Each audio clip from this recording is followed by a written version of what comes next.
I'm back, guys, and it feels awesome being back doing videos again. I haven't uploaded or filmed or vlogged or did anything since the World Enduro in France last year, which is it's pretty close to a year from now. In this video, I just want to brief you quickly of what I've been up to. So basically, what happened was I was in Italy in Finale Ligure for the last round of the EWS 2018. I had the best season of my life up until that point. I was sitting at best, I think 36th. Yeah, 36th, I think, in the overall, in the World Enduro overall. And yeah, I had an amazing season. I had a 23rd in France, a 30th in Slovenia. And one thing led to another. So at the last round in France, I crashed out in practice, and I ended up with a fracture on each hand. So I got one fracture here, and then I fractured, this finger. Can't see it now, but yeah, that finger, and this knuckle here in the joint. So it was really long and hard recovery. Basically, it wasn't just about that, but I was just coming from like the best feeling I've ever had in my entire life. Had the best season ever, good results. I was feeling really good on the bike, like my social media was growing, everything was just feeling so good. And then I crashed out,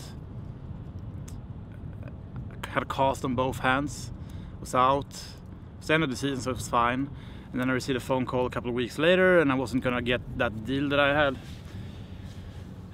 sort of been promised. Like you can never say you've been promised anything until you have it like in written. But yeah, I thought that was all set. So that came to me, and then I broke up with my girlfriend, and yeah, it was just overall like easily the hardest winter I've ever had in my entire life. I've been feeling so shit this winter, and I'm not saying this to get your sympathy. I just want to explain, sort of to let you guys know what's been going on, basically.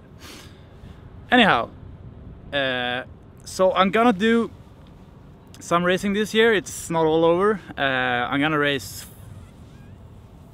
4 EWSs. I'm gonna try to do my best at all of them. I'm gonna train hard coming into them and do my best. But I kind of I haven't really figured out what I want to do, with my future and everything. So one thing that I know I want to do is I want to still keep on riding bikes.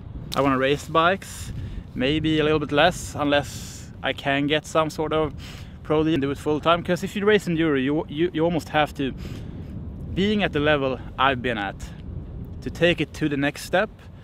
It basically, and it sounds really bad, but it comes down to money. Because going from like having top 30 results basically in DWS, to rise from that, I'd say you have to train more, ride more, sleep more, eat more, and enable to be, if you're gonna be able to do that, you're gonna have to be able to, you can't have a job. Riding bikes have to be your job, and it's not only getting yourself to the races, it's everything in between, like going to training camps, everything. So I wanna do this year some of the stuff that I didn't have time to do last year, because I was all time training and riding. But I'll still be racing, but I'm gonna try to focus a bit more on doing stuff like this, making videos, and just have a good time with the bikes. All right.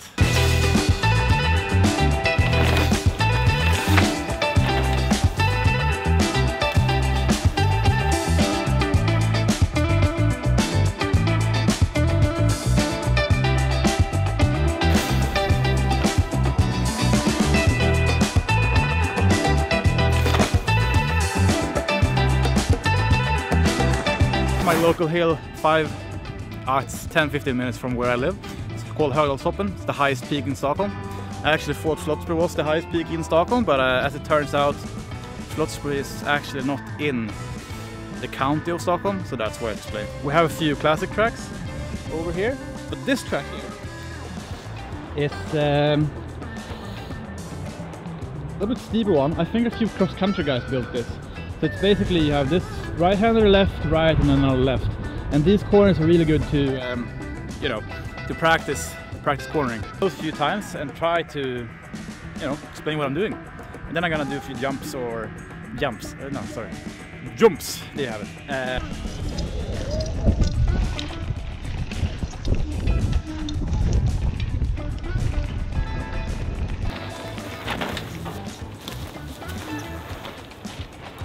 So you're coming into this corner, I'll show you, and you see, so like the line here that this corner sends you to goes straight into that tree there. So what you have to do here is that you have to go up on this bank up here and catch, like up and then catch in order to make this corner.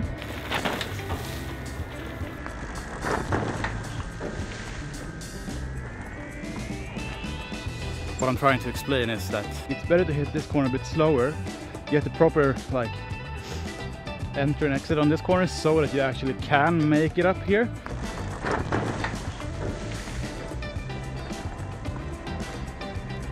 Yeah, so I hope that,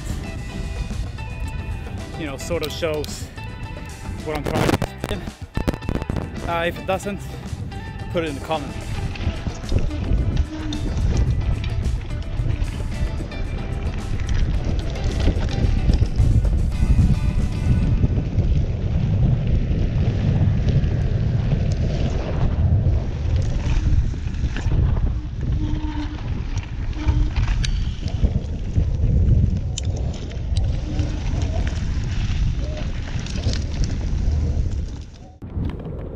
And I made it to the other side of the mountain.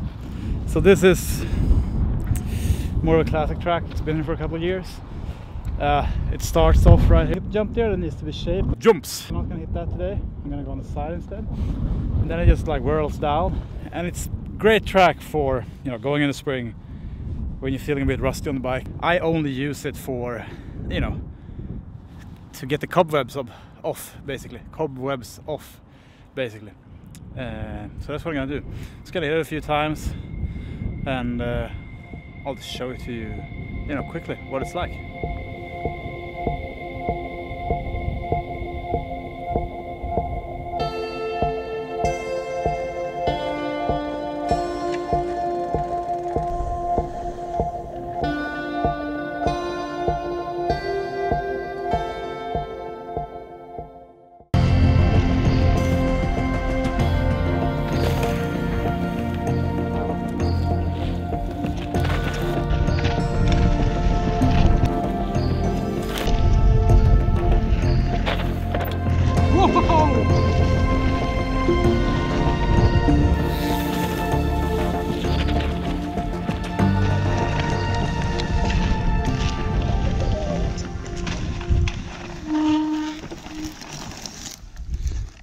Yeah.